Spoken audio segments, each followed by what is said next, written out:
ତ ଜୟ ଜଗନ୍ନାଥ ସାଙ୍ଗମାନେ 30 ଡେ ଚ୍ୟାଲେଞ୍ଜର ଆଜି ହେଉଛି 15 ଡେ କମ୍ପ୍ଲିଟ୍। ତ ସକାଳୁ ଉଠି ଫ୍ରେଶ୍ ହେଇ ଆମେ ଚାଲୁ ରନିଂ କରିବାକୁ 10 ମିନିଟ୍।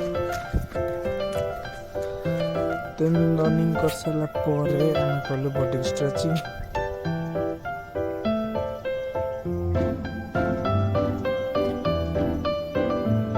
ଷ୍ଟ୍ରେଚିଂ କଲା ପରେ ମାରିଲୁ ପୁଷଅପ୍, ଯାହା ରାପିଟେସନ୍ ଥିଲା 50। ତାପରେ ପୁଷଅପ୍ ମାରିସାରିଲା ପରେ ଆମେ ମାରିଲୁ ଏ ବିଷୟ ୱାର୍କଆଉଟ୍। ତ ସକାଳୁ ସକାଳୁ ରନିଂ କରିବାର ପରେ ଟିକେ ଡିଫିକଲ୍ଟ ହେଉଛି, ତଥାପି ଭାଇ ଆପଣଙ୍କ ପାଇଁ କରୁଛୁ। ତାପରେ ମାରିଲୁ ଆମେ ହିନ୍ଦୁ ପୁଷଅପ୍। ହିନ୍ଦୁ ପୁଷଅପ୍ ମାରିଲା ପରେ ଆମେ ମାରିଲୁ ଏଇଟା ଟ୍ରାଙ୍ଗେଲ୍ ପୁଷଅପ୍।